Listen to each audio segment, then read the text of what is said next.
I'll end you, Mistios. You'll feel the sting of my venom.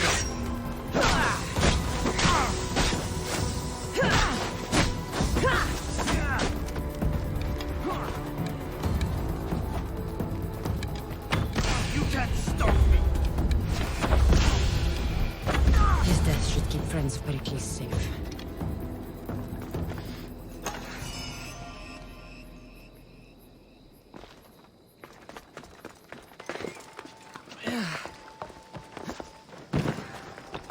Looks like your situation's improved since we last met. The danger has passed for now.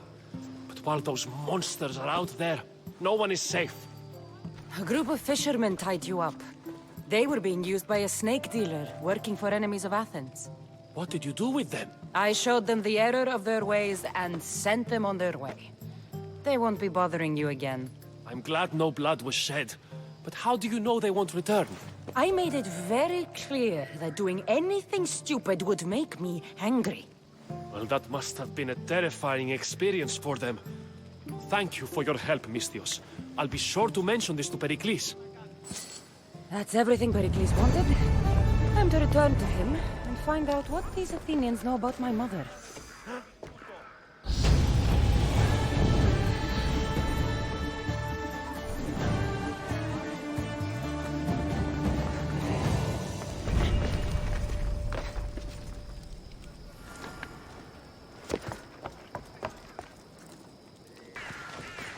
We'll be watching you, Mistios. At least give them a welcome.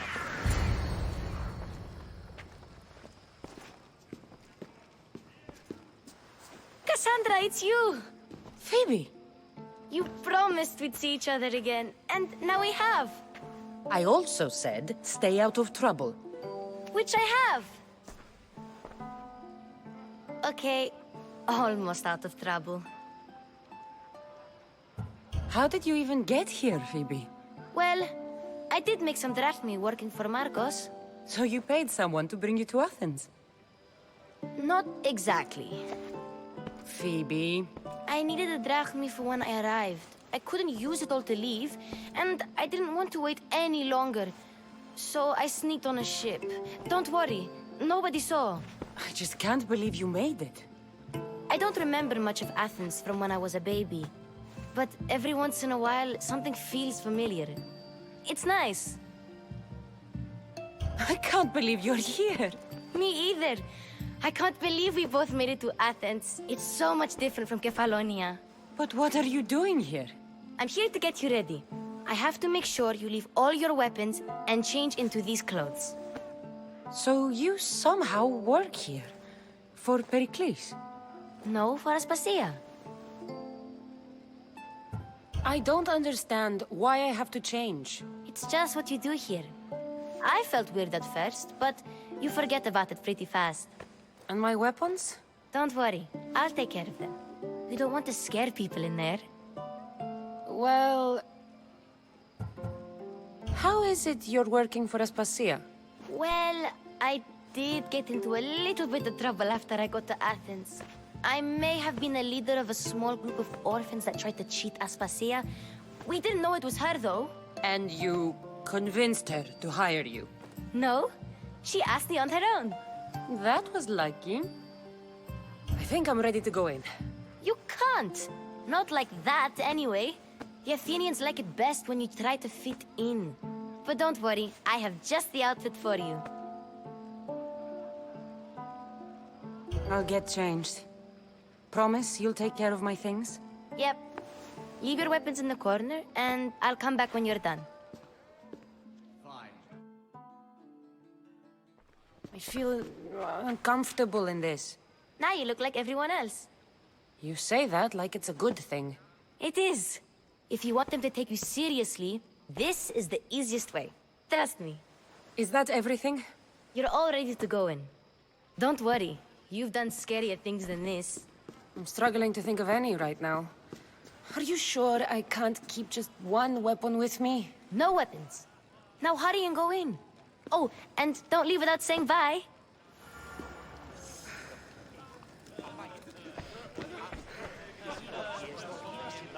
Here, Cassandra.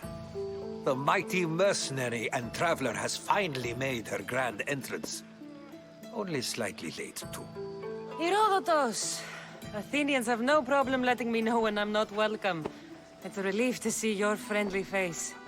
Don't let the company here tonight intimidate you. I won't. Pericles is no king. He needs these guests to love him so that the people love him. And they, in turn, need Pericles. You're no different from any of them. Do you really think these people will help me? They will if you get them to trust you. And you've wisely dressed for the occasion. Appearing trustworthy is the most important part of being trusted, after all. Now then, come, let me introduce you to everyone. They may not look it, but this group holds the way to the future on the tip of their opinionated tongue. Ah, Sophocles and Euripides, for example. Two of the most celebrated playwrights to date. No one can throw stones as far as they can.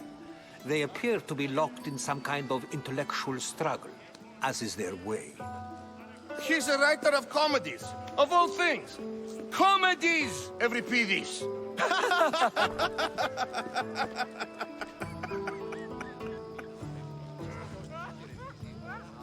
I've heard of Sophocles. In my line of work, it pays to know who the richest and most famous men are.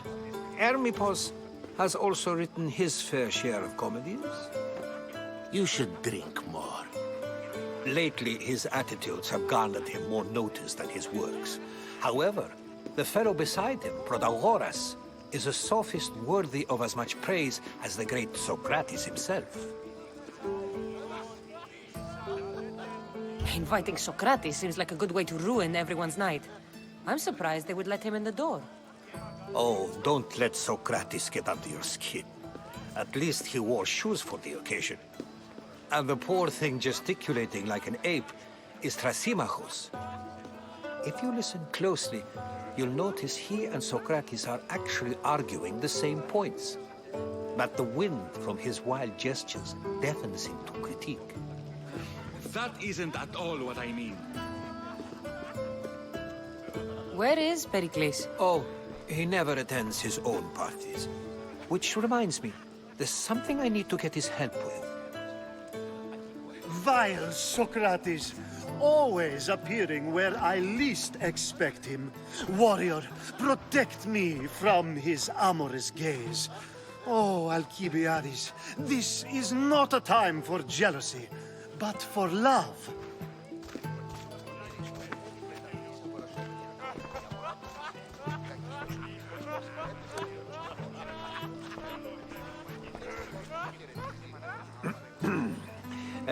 Let's not use Alcibiades as an example. Be good, and don't drink too much. So, tell me, what does a Misthios like you think of a party like this? This party could be fun. Alcibiades drinks like a Spartan. Maybe he fights like one too. If I could suggest anything, please don't start a fight, or end one. Thank you, Herodotus. Now, if you'll excuse me, Pericles is here somewhere, and I need to prepare him. If he's alone, I'll tell him what your brother said. Agreed. Pericles needs to know. I'll stay here and look for clues. I hope they know something about your mother. Me too.